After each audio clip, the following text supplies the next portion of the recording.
Hi and welcome to Abstract Instincts. My name is Matthew and I'm the artist for this video and the host. And in today's video we're going to be going over how I made this beautiful piece here using one of my favorite patterns that I sometimes splash into my artwork, and it's something super easy, and if you can draw a circle or a few circles then you should be able to recreate your own version of this or splash it into some of your own artwork. So let's get into it. So like I said, it's pretty straightforward.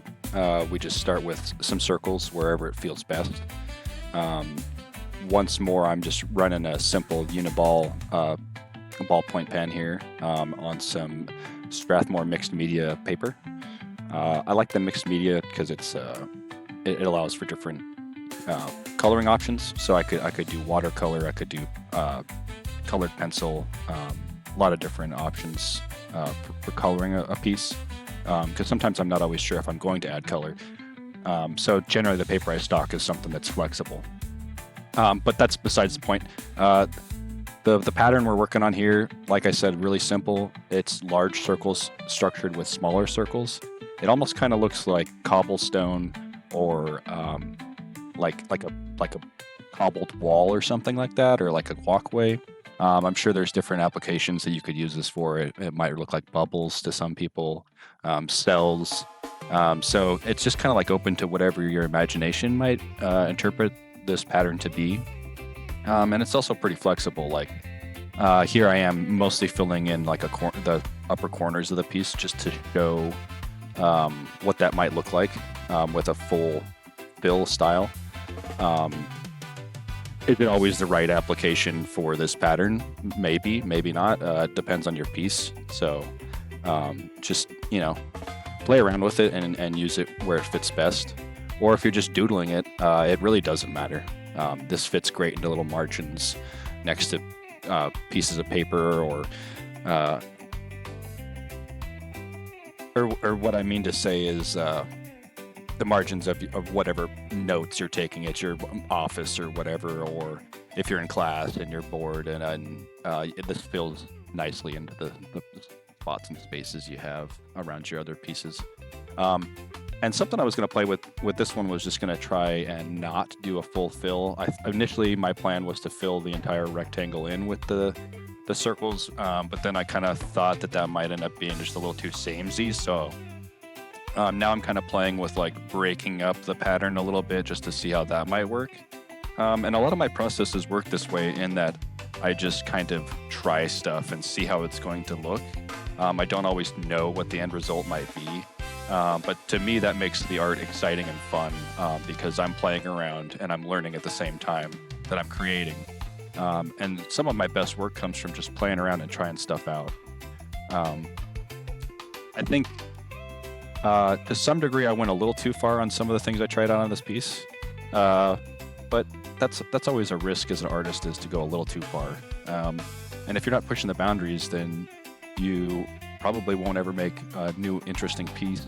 You have to try new things. You have to try new techniques. It's all a process, right?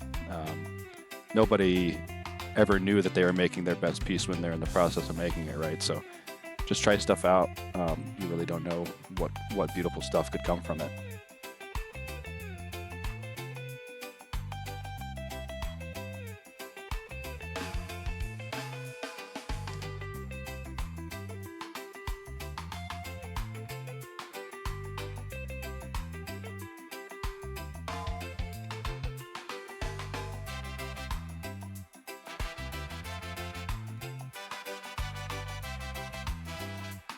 What's fun about this pattern is that you can space these circles however it's works best for you. So if you like the larger look of the circles, or if you like the smaller circles look, it's up to you. I kind of go for a non-uniform look.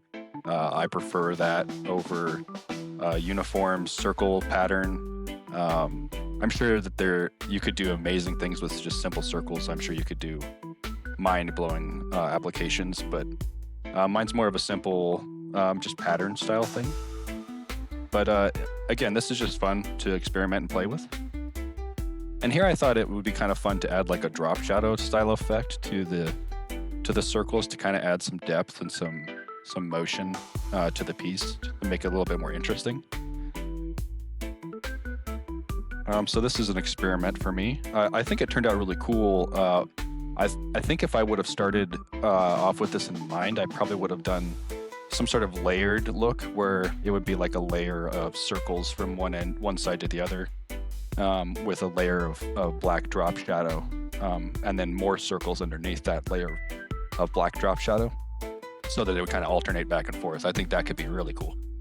But I suppose that kind of highlights my process even more in that now I have a new idea for a new piece just from playing around on this piece. So I think a lot of creativity builds off momentum, and this would be another example of that. I now have an idea I can use to make another piece. So pretty fun stuff. Get out there and draw.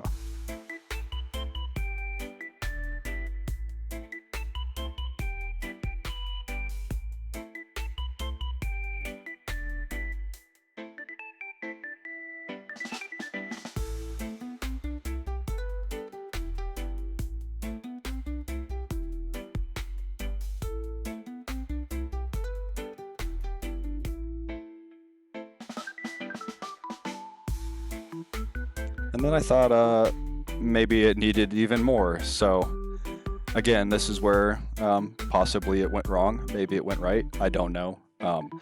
This is always a difficult part as an artist, is knowing when to stop. When is the piece complete? Maybe it was already complete. Maybe I'm doing too much.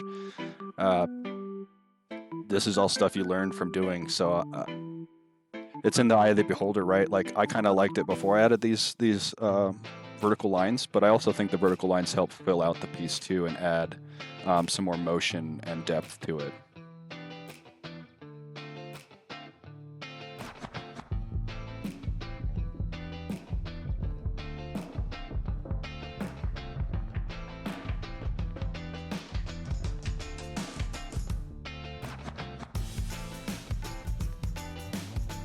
But hey, thanks so much for stopping by and watching the video. Please like, comment, subscribe, and I hope to see you on the next video. Yep, thank you.